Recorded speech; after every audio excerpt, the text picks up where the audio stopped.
दिनों तक तलाश करने के बाद समंदर में पनडुब्बी का मलबा मिला।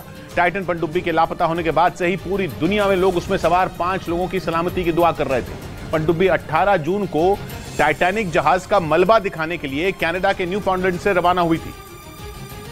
लेकिन अमेरिकी कोस्ट गार्ड के मुताबिक समंदर में उतरने के कुछ देर बाद ही टाइटन पनडुब्बी में तेज धमाका हुआ था, जिससे उसमें सवार सभी 5 लोगों की मौत हो गई।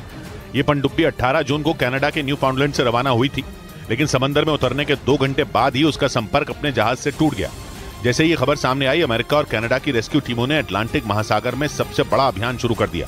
बाद में ब्रिटेन और फ्रांस की नौसेना भी इस अभियान से जुड़ गई, लेकिन 5 दिनों तक समंदर में चप्पे चप्पे की तलाशी के बाद उन्हें टाइटन पनडुब्बी का मलबा टाइटैनिक जहाज के मलबे के नजदीक मिला।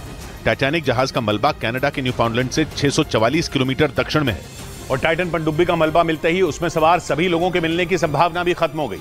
अमेरिकी कोस्ट गार्ड के मुताबिक पनडुब्बी में भारी दबाव के बाद हुए धमाके की वजह से यह हादसा हुआ, जिसमें टाइटन पनडुब्बी में बैठकर टाइटैनिक जहाज का मलबा देखने गए 5 लोग अपनी जान गंवा बैठे। रेस्क्यू ऑपरेशन को खत्म करने के बाद अमेरिकी कोस्ट गार्ड के अधिकारियों ने इस हादसे में मारे गए सभी लोगों को श्रद्धांजलि दी। I offer my deepest condolences to the families. Titan पनडुब्बी में 5 लोग सवार थे, जिनमें ब्रिटेन के कारोबारी हैमिश हार्डिंग भी थे, जो एयरक्राफ्ट कंपनी एक्शन एविएशन के चेयरमैन थे। उनके साथ पाकिस्तान के सबसे अमीर कारोबारी शहजादा दाऊद और उनके बेटे सुलेमान भी इस पनडुब्बी में सवार थे। इनके अलावा फ्रांस की नौसेना के अधिकारी पॉल हेनरी और टाइटन पनडुब्बी बनाने वाली कंपनी ओशन गेट के सीईओ स्टॉकटन रश भी इसमें मौजूद थे। उधर अमेरिकी कोस्ट गार्ड का दावा है कि अटलांटिक महासागर में टाइटन पनडुब्बी का मलबा ढूंढने में रिमोट से चलने वाली मशीन ओडिसियस 6K ने बड़ी भूमिका निभाई। दावा है कि इस पनडुब्बी की तलाश में अटलांटिक महासागर का हजारों किलोमीटर का इलाका छान मारा गया और इसके लिए दुनिया भर से कई जहाजों को भी लगाया गया।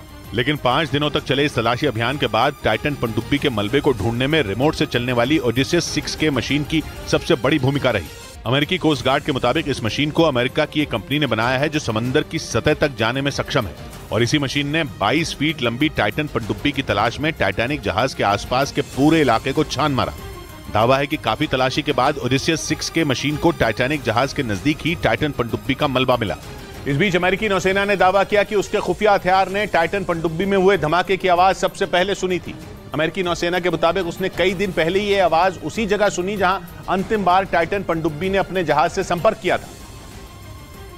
और इसके लिए अमेरिकी नौसेना ने एक ऐसे खुफिया उपकरण का इस्तेमाल किया जो समंदर की गहराइयों में किसी भी आवाज को आसानी से सुन सकता है। दावा है कि 18 जून यानी जिस दिन टाइटन पनडुब्बी 5 लोगों को लेकर टाइटैनिक जहाज का मलबा दिखाने के लिए रवाना हुई थी, उसी दिन अमेरिकी नौसेना ने अटलांटिक महासागर में धमाके की आवाज सुनी थी। लेकिन खबर है कि वो बिना सबूत किसी नतीजे पर पहुंचना नहीं चाहती थी। इसी वजह से अमेरिकी नौसेना ने ये बात छिपा कर रखी। मीडिया रिपोर्ट के मुताबिक अमेरिकी नौसेना ने जिस खुफिया उपकरण से धमाके की आवाज सुनी थी, उसका इस्तेमाल दुश्मन की पनडुब्बियों पर नजर रखने के लिए किया जाता है।